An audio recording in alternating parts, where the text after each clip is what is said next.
12 જૂન 2025ના રોજ અમદાવાદમાં થયેલી પ્લેન દુર્ઘટનાને 1 વર્ષ પૂર્ણ થયું. આ દુર્ઘટનામાં ગુજરાતના પૂર્વ મુખ્યમંત્રી વિજયભાઈ રૂપાણી સહિત અનેક મુસાફરોના દુઃખદ મોત થયા. વાર્ષિક પુણ્યતિથિ નિમિત્તે તેમના પરિવાર દ્વારા વિજયભાઈ રૂપાણી મેમોરિયલ ટ્રસ્ટની સ્થાપના કરવામાં આવી અને સર્વ રોગ નિદાન કેમ્પનું પણ આયોજન કરવામાં આવ્યું. સ્વ વિજયભાઈ રૂપાણીના પુત્ર ઋષભ રૂપાણીએ જણાવ્યું કે વિજયભાઈને સાચી શ્રદ્ધાંજલિ એ જ છે કે તેમના સેવા કાર્યો આગળ વધે. ઘટનાની વર્ષે નિમિત્તે પૂર્વ મુખ્યમંત્રી વિજયભાઈ રૂપાણીના પુત્ર ઋષભ રૂપાણીએ ભાવુક પ્રતિક્રિયા આપી હતી. આ પ્લેન ક્રેશ દુર્ઘટનામાં 242 મુસાફરો અને ક્રૂ સભ્યોના મોત થયા હતા, જેમાં પૂર્વ મુખ્યમંત્રી વિજય રૂપાણીનો પણ સમાવેશ થાય છે. વાર્ષિક પુણ્યતિથિ નિમિત્તે વિવિધ સેવાકીય પ્રકલ્પો હાથ ધરવામાં આવશે, જેમાં બ્લડ ડોનેશન કેમ્પ અને ફ્રી મેડિકલ કેમ્પનું પણ આયોજન કરવામાં આવ્યું. હું ઋષભ વિજયભાઈ રૂપાણી તારીખ 12 જૂન 2025ના રોજ થયેલ વિમાન દુર્ઘટનામાં સૌપ્રથમ તો તમામ મૃતકો, જેમાં મારા પિતા શ્રી વિજયભાઈ રૂપાણી પણ હતા, એ તમામને હું ભાવપૂર્ણ શ્રદ્ધાંજલિ અર્પણ કરવા માંગુ છું.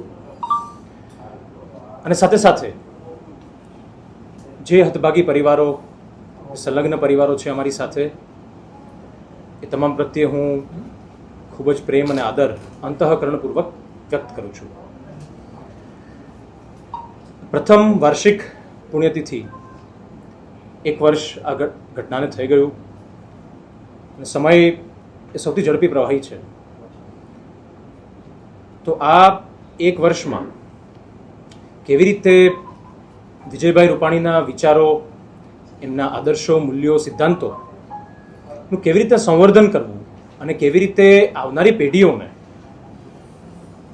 એમના વિચારો થકી પ્રેરણા મળે, કેવી રીતે તમામનું ઘડતર થાય. જે વિજયભાઈના વિચારો એટલે કયા વિચારો? રાષ્ટ્રીય સ્વયંસેવક સંઘ અને ભારતીય જનતા પાર્ટીના વિચારો. એ સંસ્કારોનું સિંચન થાય એ માટે અમે વિજય રૂપાણી મેમોરિયલ ફાઉન્ડેશનની સ્થાપના કરી છે.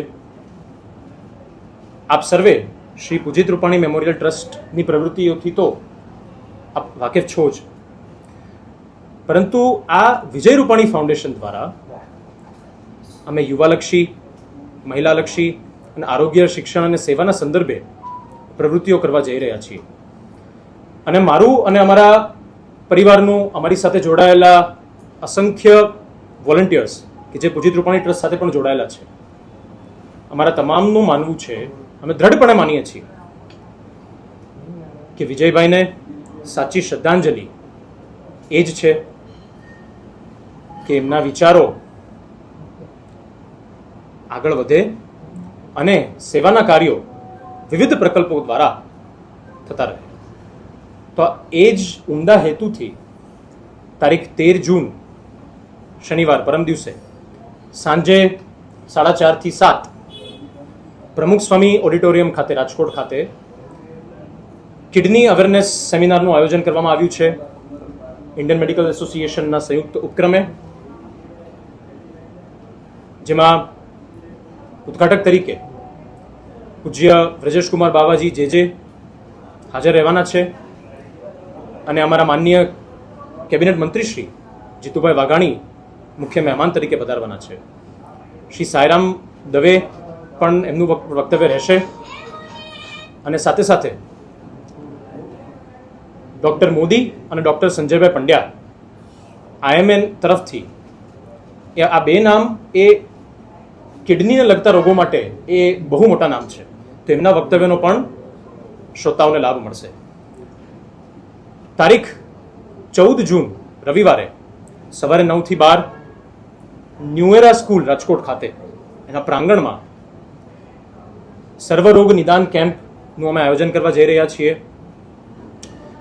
અગેન IMA, ઇન્ડિયન મેડિકલ એસોસિએશનના સંયુક્ત ઉપક્રમે, we are very thankful two Indian medical association and doctor Karamta અને આ તમામ ડૉક્ટરો જે રાજકોટ, સૌરાષ્ટ્ર અને ગુજરાતભરથી તમામ તજજ્ઞો, કાનના ગળા વિભાગના હોય, આંખના હોય કે પછી સ્ત્રી રોગ, બાળરોગ નિષ્ણાંત, ચર્મરોગ નિષ્ણાંત, ગેસ્ટ્રો અને ફિઝિયો, એની સાથે સાથે જનરલ MD ફિઝિશિયન તમામ ત્યાં હાજર રહેશે અને દર્દીઓને વિનામૂલ્યે ની ચકાસણી, એની સાથે સાથે પ્રિસ્ક્રાઇબ મેડિસિન્સ પણ, અને સાથે સાથે કોઈ રેકમેન્ડેડ ટેસ્ટ હોય તો એ પણ અમે ઉપલબ્ધ કરાવવા જઈ રહ્યા છીએ.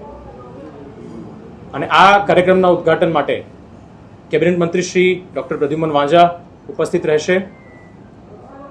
અને આ બંને કાર્યક્રમમાં અમારા મુરબ્બી સન્માનીય વડીલ રાજકોટના લોકસભા સાંસદ શ્રી પરસોત્તમ રૂપાલા, શ્રી રામભાઈ મોકરિયા, અમારા ધારાસભ્યો શ્રી ઉદયભાઈ, શ્રી ભાનુબેન, શ્રી રમેશભાઈ, શ્રી દર્શિતાબેન અને ડૉક્ટર નિહલ શુક્લ, એમની મહાનગરપાલિકાના પદાધિકારીઓની ટીમ, અને માધવભાઈ અને એમની શહેર સંગઠનની ટીમ પણ અમને પ્રોત્સાહન આપવા હાજર રહેશે. તો આ કાર્યક્રમો થકી, અને એની સાથે સાથે કાલે 12મી જૂને અસંખ્ય લોકોના અમને ફોન આવ્યા છે.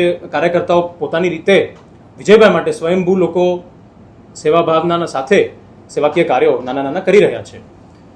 તો અમે બસ રૂપાણી પરિવાર તરફથી તમામ લોકોના પ્રેમના અમે આભારી છીએ અને બધાને આદરપૂર્વક અમે જય શ્રી કૃષ્ણ, જય જિનેન્દ્ર કહીએ છીએ.